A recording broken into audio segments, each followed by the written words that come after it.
LiSTNR production. A warning. This episode contains graphic references to violence against women. Help is always available at 1-800-RESPECT. Dial 1-800-737-732 or dial Lifeline on 13 11 14.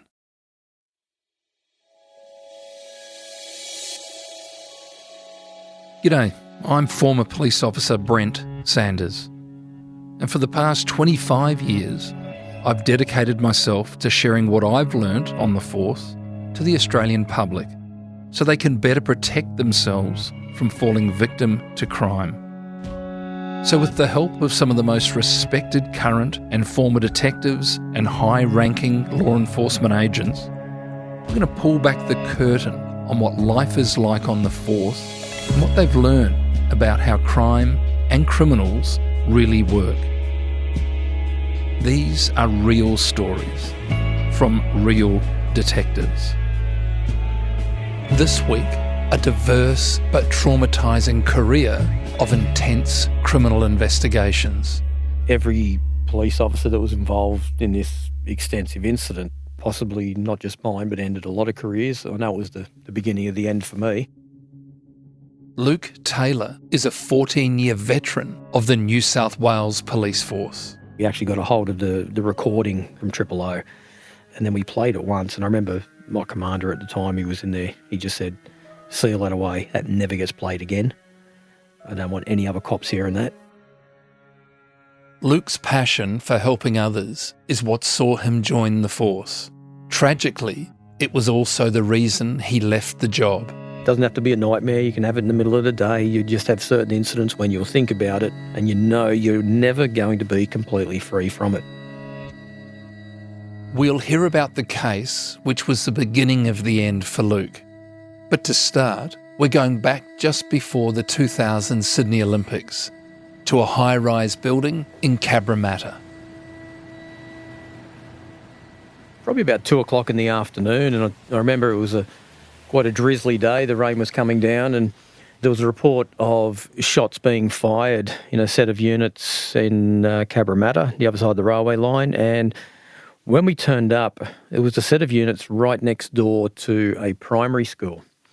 And as we turned up, there was cars and people running everywhere, leaving this block of units, and there was some uniform already there. And we turned up, and a fella has run out of the building, and the whole front of him is just covered in blood. And we soon worked out that he'd had a gunshot wound to the stomach, and as I think most people can appreciate, those sorts of wounds are pretty treacherous and you want to get to them as soon as possible. He's fallen down into the gutter, and the best we could do was try and keep him comfortable in the gutter, putting a rain jacket on him, doing our best to keep him comfortable until the ambulance has arrived. Whilst this is all going on, we're trying to get information out of him, and there's an obvious language barrier. He was Vietnamese, and he's trying to indicate, obviously, that he had been shot and that there were offenders somewhere, but he wasn't giving too much up. So we've got this building, it's approximately 5 stories. At this stage, we've got it cordoned off. We've sent people around the outside of the buildings to make sure there's no other exits. So at this stage, we're pretty confident that we got things contained within this block of units. But within that block of units, we've possibly got 5 levels with 4 to 6 dwellings on each level. So we've potentially got 50 to 100 people in this building. From there, we've basically got inside. We think, okay, we've got some armed offenders inside there. We've gone running up, and we've just started a systematic search of each level, and we've cleared each room, each house, each apartment building on each level, and we've got to the very top. At that point, we find 7 occupants in this particular room, and most of them are young, and then there's an older lady that's also with them. 6 guys, 2 women, and as we start talking to them to find out what's going on, they start telling us, yep, we've heard shots fired, and they're giving us parts of a story, and none of it is fully making sense. But what we noticed was that there was a young couple, a guy and a girl who seemed to be boy and girlfriend, completely dominated. So every time I went to ask them a question, these other guys would talk over the top of them. They would give their response and they would give some answers. The older lady, turns out it was the grandmother, didn't speak a word of English either. So we had these communication problems. These guys are selling us this story about shots being fired and people have left the building. At this stage, we had a police bus turn up because it was, we had a Beats unit down the road, and Beats was a big thing in Cabramatta at the time. There was so much, street-level crime going on. So I thought, right, let's send them down, get them on the bus, and start separating them so we can talk to them. I've gone downstairs, started talking to these guys, and again, every time I go to talk to this particular girl and the guy who seems to be closest to her, a couple of the fellas start talking over the top, and then they say, they don't understand English. We will interpret for you. There's something going on here, and I worked out that they were actually Thai and these other people were Vietnamese. So we pulled them off the bus, and I've taken this other couple away and separated them and told them just leave the bus there, just watch over them, and got on the phone and done a telephone interpreter. That's when we found out that these guys were the offenders and they'd taken them hostage, and of course they'd threatened them, and the fact that they did have firearms and they're up somewhere inside that house. So we've gone back up through the units and we're searching through there.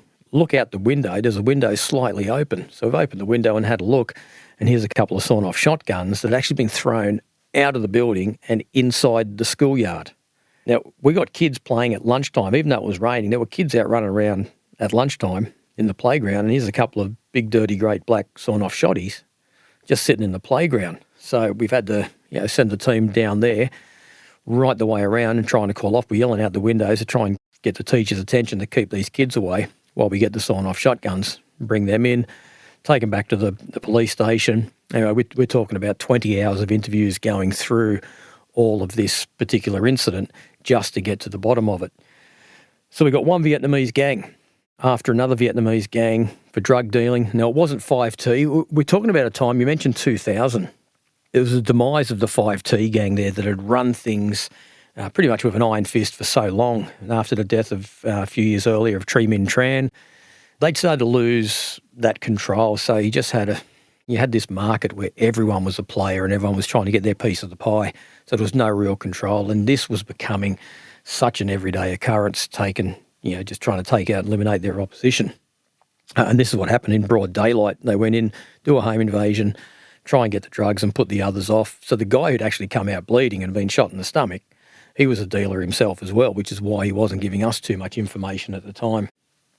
18 months later, when we're going to court, we can't get the firearms into evidence. So it goes to court. I think we'd been in voir dire for about 3 days trying to get evidence and trying to get ex parte evidence in for the first of our victims, the one who was taken hostage. He's gone back to Thailand and had to do 2 years military service. And the Thai government wouldn't release him to come back and give evidence. So we had this incredible, 3 days of voir dire, just trying to get his evidence accepted ex parte and no go. Because he was the only one that could link the guns, that was all thrown out as well. How do you pursue with that case? What's the end result there? It turned out to be not much more than an assault, the deprivation of liberty, but the malwounding, anything like that. Even the fellow that was shot didn't want to give evidence. And that was a real eye-opener for me because I was quite junior in the detectives at that stage. And I was probably fourth or fifth person to give evidence in that trial. And so when I've come in, I had no idea the other evidence that had been given up to that point. You obviously cannot hear the evidence that other people are giving, so it doesn't influence your own evidence. So when I've gone in there and I've been handed this incredibly redacted statement and the DPP start leading me through, and I've been handed what was a 5-page statement, and I've got 2 or 3 pages have been redacted. And I think the DPP solicitor or the barrister has seen the look in my face as sort of I'm looking at the jury and I'm looking up at him as if to say, why is all my evidence? And he's led me through it, and there's just these massive gaps. And I'll now take you to this bit where you interviewed. And I'm looking at him as if to say, well, what about when I've gone upstairs, I've found the guns, I've found this, I've done that. And he has just seen the frustration. He looked at the judge and called for an adjournment and got me outside and just explained. He said, look, fingerprints, he said, he said, the firearms are not in evidence, you cannot mention them. And he said, if you mention them, if you say anything, he said, you'll be in contempt of court. He said, it'll be a mistrial. He said, do not utter a word about him. He said, we've just got to move on with what we've got. I think it was probably my second or third year in the police and straight into detectives, and I thought, wow, this is a real eye-opener. It is. It's such a game. It's so different. Like, you've got the heat of the moment, you've got the action, and then you've got the cold, harsh reality, like a couple of years down the track in a very cold courtroom. And then also you've then got to explain to all these witnesses and victims and families the end result as to why it hasn't ended up the way we think natural justice should be served. That's really interesting you say that, Luke, because as you say, you're recalling an incident that you worked on as a relatively new detective, a couple of years in the job. That enthusiasm that you perhaps have as that young detective soon gets overridden by the reality that the real win, I think, is we've got this case to court. We've got it into a courtroom environment. Now, what happens after that? Well, that's out of your control. But you do the best brief you can. You go in there and give your evidence, and the rest is in the lap of the gods, I guess, isn't it? It is too. And like I said, and there's plenty you don't get up at court. That's the thing. But every single, if you want to talk about recidivist offenders, and a lot of them they are going to have another appearance at some stage, and you just keep chipping away. And like I said, you just know you're doing your part. It doesn't take away from the fact that day in court, I just wanted to look at the jury and say, what about the shotguns? You got to be kidding me. But yeah, luckily I had some good people around me, and as frustrated as I was behind the scenes in that adjournment, I had a couple of really good detective sergeants that put their arm around me and said, do not cross the line, just go in there and just play the game. And I'm forever thankful for that. Old mate with the shotgun to the stomach, did you bump into him, and what about the others? Did they sort of come back around through yourself? Not that I recall. It probably wasn't too much after that I moved on to another area, but it was almost comical at the time. Being a very junior detective, working in an office with very senior detectives, with that draw of police officers to the Olympic movement, they basically went through all the detective senior constables in our office and said, right, you've got to go to the Olympics, acting sergeant positions and various. So I think there was 4 of us out of 16 left in our office. So we were virtually on call every night. And at one point there was malwoundings, shootings and stabbings. There was I remember there was 50 odd in a month. And you would just, every night, you'd get home, you'd have dinner, and next thing you know, the phone's going and you'd be back out. And I know I'm over-sensationalising or making this a little bit comical, but it was, I remember one guy, a guy's laying in the Cumberland Highway, somewhere between, off towards Liverpool, between Liverpool and Cabramatta. They use a very small, I think it was a .32, a very small handgun. It was easily concealed, and they'd be shot. It wouldn't cause a lot of death, these small caliber guns. Guy's just laying in the road bleeding, and the ambulance is coming, and he's virtually saying, no, thank you, sir. I'm all right. No statement. I'll deal with this. No worries. And they'll come back out tomorrow and just take revenge. So you'll be coming out again, racking up a few more hours overtime and just writing another one off. So it was chaotic. It was just craziness. But again, somebody was going to get caught in the crossfire. It was just out of control at that time.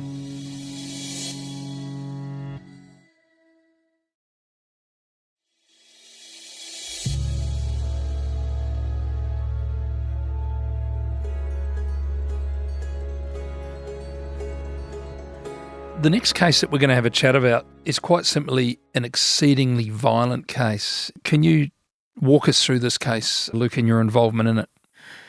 Yeah, Brent, this was easily the worst case I've been involved in, and I know not just myself, but every police officer that was involved in this extensive incident, just how much it affected, and possibly not just mine, but ended a lot of careers. I know it was the beginning of the end for me.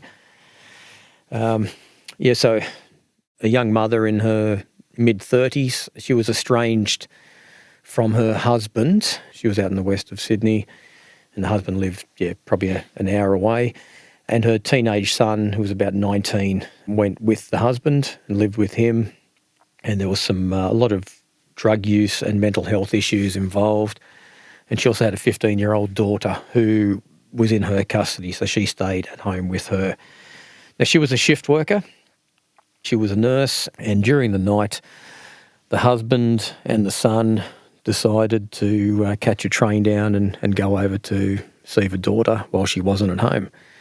Now, they later admitted to having about 40 cones in the lead up to that, so we're talking about an excessive amount of pot smoking and all the hallucinations and the mental health issues, the schizophrenia that goes on with that.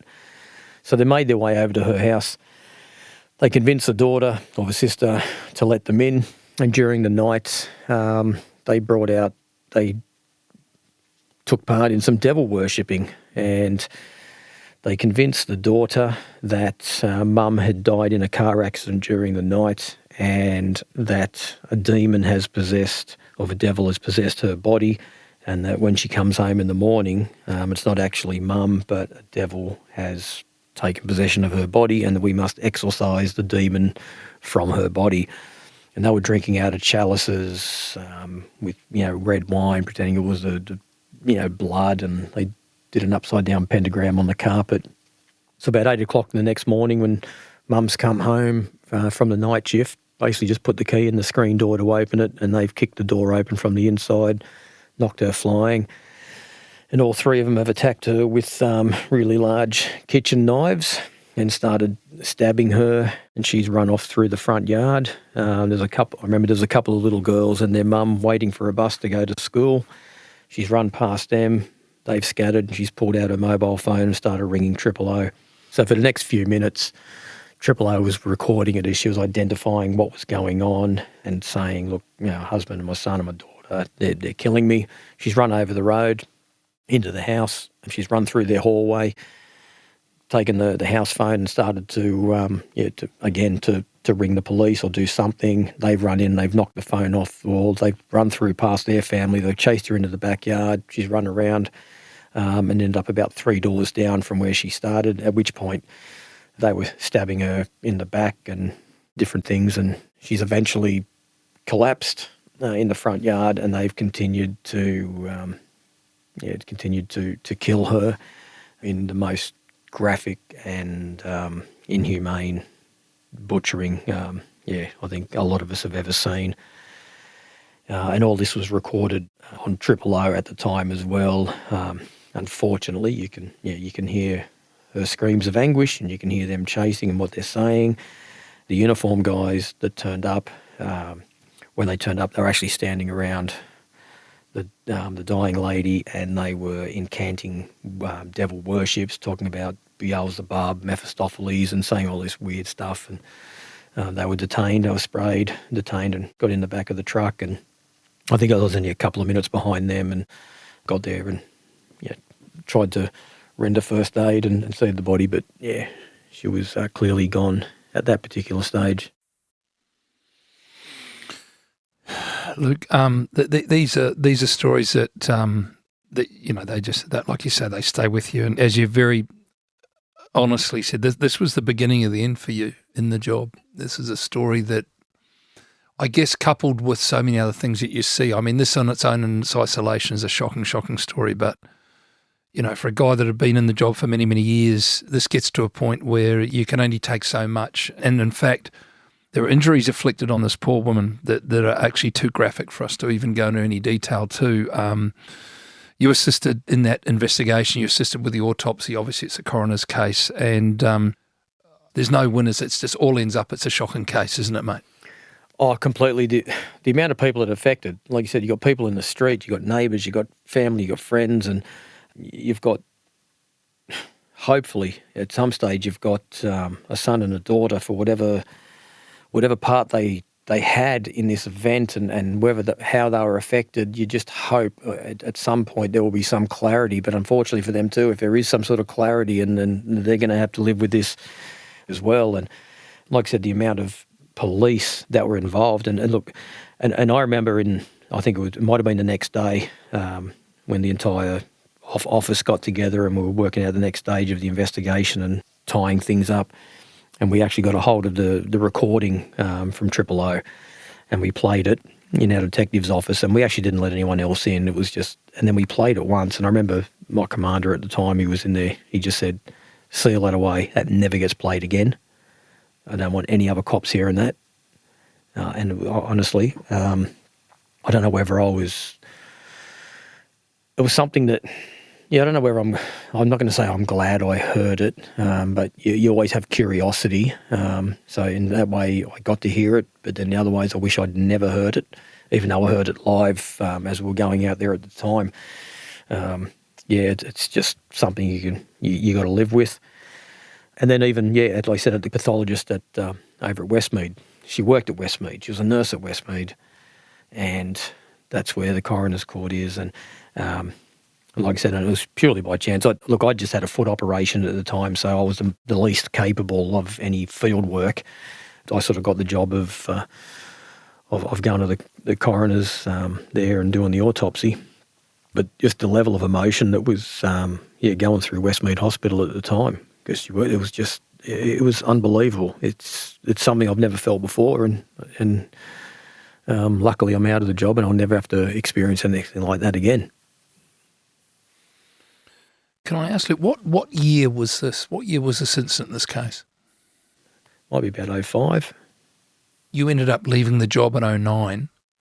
And I'm just going to take you back to the point that you made that this case was the beginning of the end for you. So you carried that and everything that entails with you for the next 4 years as an active police officer. But you can look back now and say that when you left the job in 09, that downhill slide, if I can call it that, I hope that's not being too melodramatic, started on the back of this case some 4 years earlier. Yeah, very much so. It's like, I often felt for many years, I'd even questioned myself, wondering if I was just this cold human being, because for so many years I'd been able to remain emotionally detached.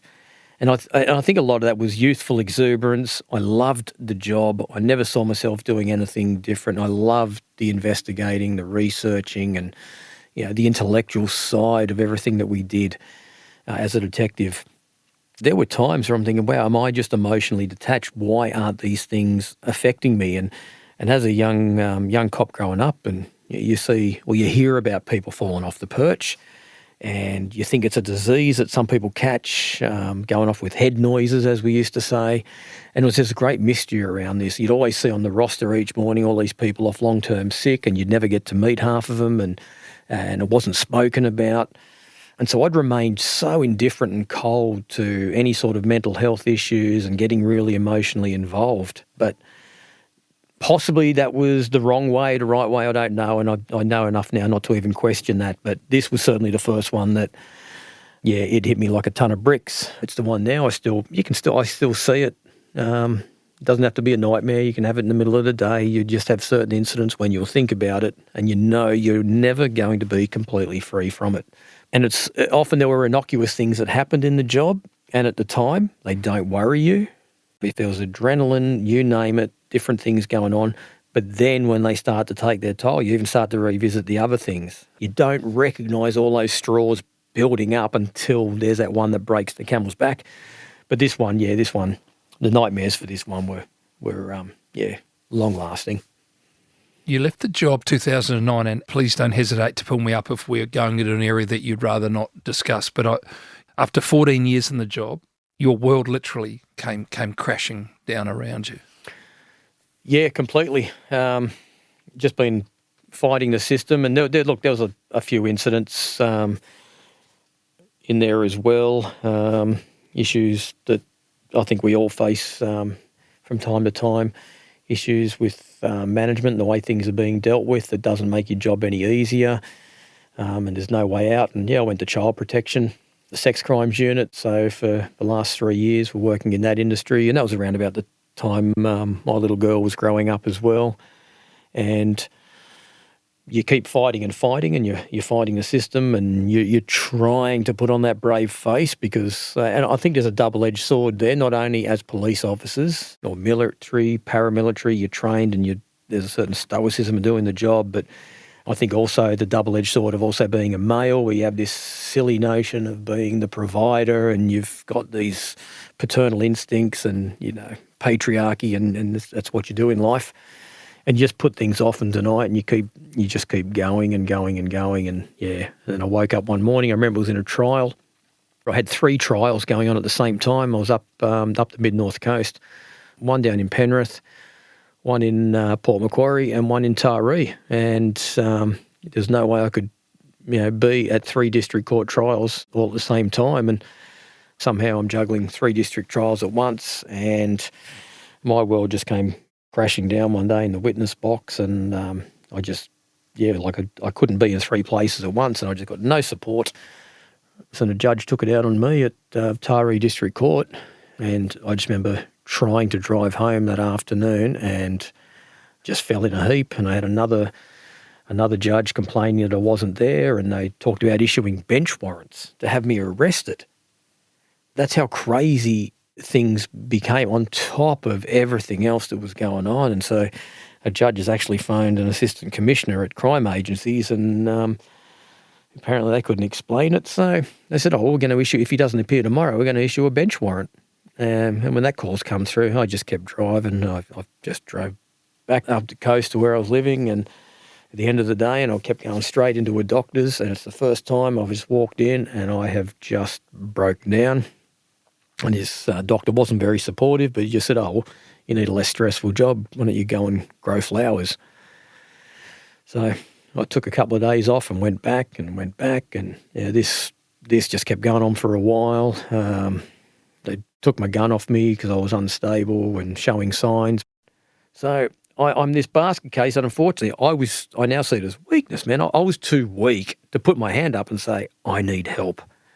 Like, there were times, even going back to my Cabramatta days when, and this first happened, I had days there where you pull that car over at the side of the road, and you question, can you go on, and you just need help. And I could never ask for help for myself. Unfortunately, Brent, I was a union delegate, and I'd bend over backwards to try and get everything right for everyone and protect their rights. And I remember going, who's going to fight for my rights and who's going to help me? And it came down to just me, but it took a long time and did a lot of damage before I started getting on the road to recovery. And I just couldn't do the job anymore. I was a mess. And look, that road to recovery, tragically, but perhaps the other side of the coin is it was a start of your moving forward, as you ended up doing a stint in Northside Mental Health Unit. Things had got that bad, and a lot of therapy to get you from where you were through that and out the other side. That's right, Brent. And look, and it's something that I know I have to keep on top of today. And I've got a counsellor, and I check in a couple of times a year, when I'm going well, when I'm going bad, you name it. We know about medication. I still take medication. I'm not afraid to talk about that, and it's been one of the great things in my transition, dealing with kids and dealing with people and doing what I'm doing, is being open about mental health. And I've come to see mental health as being just like any other form of injury. And we've got to acknowledge it as being like a physical injury. If I hurt my leg, I'm going to go to a physio. I'm going to go to an orthopaedic surgeon. I'm going to rehab. Or I might even have to take a painkiller and things like that. And mental health is exactly the same. You use your brain for different components, it will wear out. The bricklayer who does his back after many years of bending over laying bricks, there's that breaking point, and we've got to acknowledge it and understand it. But what I'm also seeing is the positive and the beautiful side of it is the brain is such an incredible and a complex instrument, that this neuroplasticity and how we can develop new pathways and new strengths within our brains, it just takes a lot of hard work, and you've got to have the right supports in place to get there. I've got a great family, and next time around, I bumped into the best GP I could ever have asked for, who, as a doctor, had gone through PTSD, and he just knew what we were going through and put me in touch with the right counsellors, the right people. And that was the start. It was basically just like a big warm hug to say, hey, there is a light. You will get there if you work hard and you follow these steps. Just trust us. And these were the right people to trust in. When you spoke about going to Northside down at Westmead there, the mental health clinic, that actually came about well after the police. Going through the whole process, I think I had to tell my entire story to 17 different specialists just in that process of leaving the police. It was, and you're reliving it, and it's actually torturous going through that. And I continued, so you keep going for years afterwards. You're living it constantly and reliving it, and you're going through so many different specialists and so many different procedures within the police, and and then the workers' comp schemes and all that, and you can never escape it. I I got to a point years down the track and I said, look, I've just got to try and move on and draw a line in the sand. And at one point there to try and, I hadn't left the home for 2 years. A mate of mine said, look, you want to come and just help out in the back of a shop somewhere and do some menial tasks and things just to sort of get out into society again. And you do that. And then obviously years later, I've started studying literature. Always loved literature, everything about writing, literacy and that. And so I was halfway through that degree and I started volunteering at a local school and doing some work there, and then converted that degree and got myself an English teacher degree. But unfortunately, just when you think you're safe, you're secure, you're moving on, I then just let the pressures get to me again. And second time round, and for me, it was wondering, like, I had this brilliant career as a detective, loved it. I couldn't see myself doing anything different. And I got this incredible fear come to me saying that I lost that. What if this happens again? What if this is a repeating process? Like I've got the perfect job. What if it's taken from me again by circumstances out of my control? And this lack of confidence and this fear hits, and I ended up in an absolute hole. And that's when I ended up in a mental health clinic because I just couldn't deal with it. So every time is just a new learning process. But I realised you can never let it go completely. You've just got to put things in place. And I know my brain is now so different. Like I can't handle pressure. The things that I used to do, like some of the court case, you'd be taking 50 witnesses to court, you'd be juggling everything. Now, I can't do that anymore. I just simply cannot do it. But my brain works in other ways. I got a lot more compassion, a lot more empathy, understanding. I'm slower to do things, and it's just completely different. It's not better, it's not worse, just different. And you embrace that, and you just got to try and make the most of that with wherever you need to be in the world. I just want to thank you so much for your service. Thank you so much for coming in and for your honesty. And I just know that so many listening will take so much from you sitting there and sharing this with us. Thanks so much. It's been a privilege to meet you, Luke. Likewise, Brent. Thank you very much. And like I said to listeners out there, we all know someone who's going through tough times, and just be there, just listen, and they'll open up. Crime Insiders Detectives is a LiSTNR original production. It's hosted by me, Brent Sanders, produced by Ed Gooden, and sound designed and imaged by Link Kelly.